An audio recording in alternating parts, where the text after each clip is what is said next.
Today, it's easy to say we live in a world of monocultures, but today we are here at Hamilton Native Outpost to learn about warm season grasses, cool season grasses, wildflowers, and legumes, and how they all marry together to create the perfect grazing menu.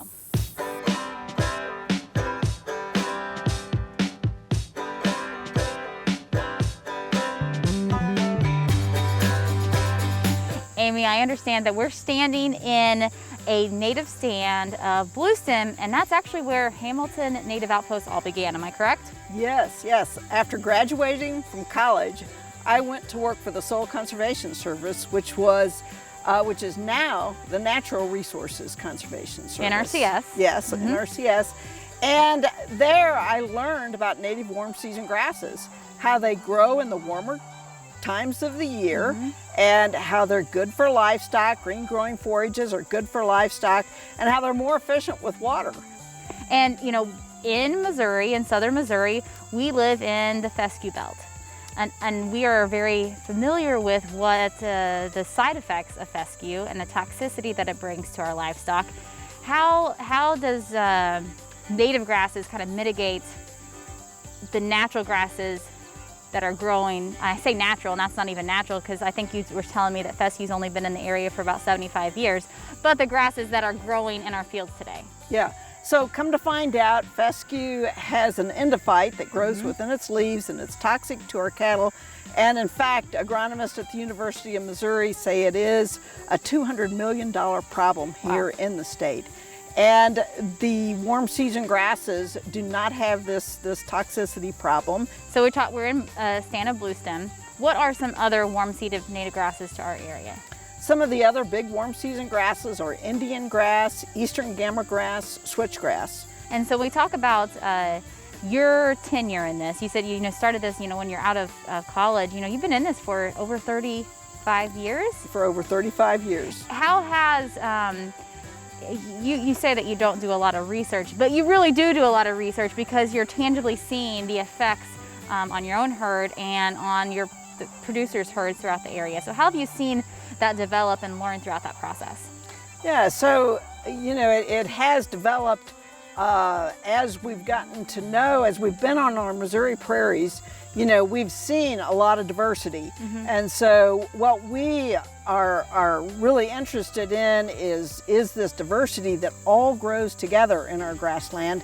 And we find that the prairies have cool season plants, they have warm season plants, they have wildflowers, and they have legumes within them. And all these plants, we call these our functional diversity groups, and it's how we try to design our diverse native mixes for diverse native grasslands.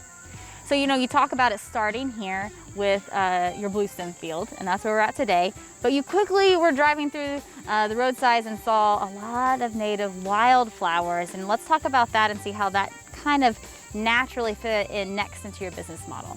Yeah, so we couldn't help but see the native wildflowers as we'd be driving on the county roads and around, and we took an interest in these native plants and started keying them out, figuring out what they were. We started harvesting these a lot of times just with a pocket knife to get our first start of these, and growing them, and of course we enjoy them in landscaping as well. Let's go see them.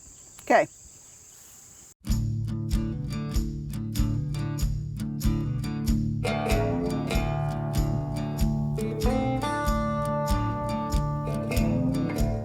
We are in this beautiful stand of native wildflowers in your yard. But this started 30 years ago when you started harvesting roadside wildflowers, and then decided that there was a market for them. And so you were doing it so many years ago. How did you know that there was going to be that demand for wildflowers? So yeah, we were doing natives before natives were cool, but I think you just can't help but appreciate the beauty in these wildflowers. We have the starry rosinweed, the purple blazing stars, and that red royal catchfly right there. The hummingbirds just love that plant. This here is a sweet black-eyed Susan. It gets taller than the common black-eyed Susan that you're probably familiar with on our roadsides and in our pastures. This one here is actually a deep-rooted perennial. whereas the common black-eyed Susan is actually just a biennial. So when we're thinking about, I want to start a native wildflower garden in my yard to kind of hone in on native landscaping, what time of the year do you see the most sales? When should I start planning that out? Yeah, so if you're going to actually use seeds in planting, you know, you've got to start the process way ahead of time, getting rid of the lawn or a fescue field or whatever. So you need to start that process, and you need to remember you need to actually plant seeds in the month of January or February. Oh. So that's the seeds have a dormancy in them, and they won't germinate in the spring if you just plant them in the springtime. They have to go through winter first.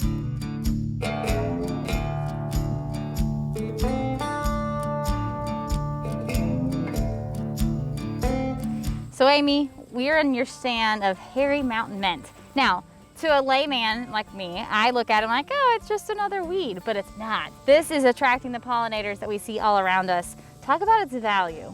Yeah, so this is a great pollinator plant. The pollinators just love it. We've got lots of bees, wasps, moths, butterflies, you know, on this hairy mountain mint. And pollinators are important to mankind because, you know, it pollinates the seeds and the nuts and the fruit that we eat. Amy, when we were back at the blue stem stand, you mentioned the word diversity. This is a field of diversity, so what do we see here? Yeah, so we call this our diverse native grassland, and in it we've planted what we call 4 functional diversity groups. Okay. One of those functional diversity groups is cool season grasses. And you can see here in August, this cool season grass is not growing very much, and it's because it's not its time. It was growing earlier in the spring, and then it will come back in the fall and be part of our winter stockpile. So then, of course, we talked about the warm season grasses, how they're really growing this big blue stem, really cranking it on here in the heat of the summer. Then we also have some of the wildflowers. What is this? And this here is sawtooth sunflower.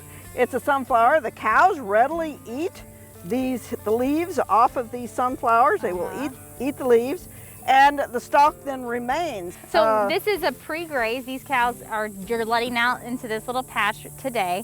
But if we cross the road, we can see after the cows have grazed it and what it looks like. Yes. And we can kind of see the different grasses that are coming back, maybe the ones they like the most, and then what the fertilizer, like we're stated in, is going to do to the land. Yes, yes. So you can see here how they ate this big blue stem, eating the palatable leaves, but leaving the stem.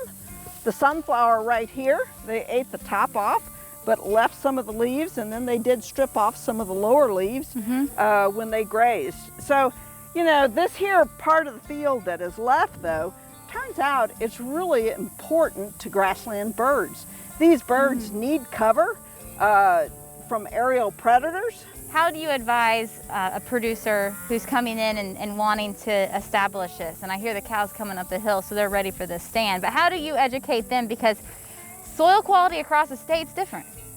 Yes, so, you know, so we do have field days, and we try to get people to come into our field days. And we do, a lot of plants grow in a wide variety of soils, but we try to help the producers get the right plant in the right place, and we help make up mixes of diversity for grazing as well as for landscaping.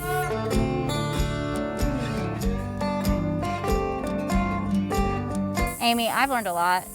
I've raised cattle my entire life, but this is fun and new, and I could ask you 1,000 more questions. But where can folks go to learn more about this native, not new, but native grasses concept that is really kicking off? Well, check out our website at hamiltonnativeoutpost.com, and we've got videos that you can watch there. We're in the process of working with the Missouri Department of Conservation on a quail video, and we are hoping to do some soil health videos soon.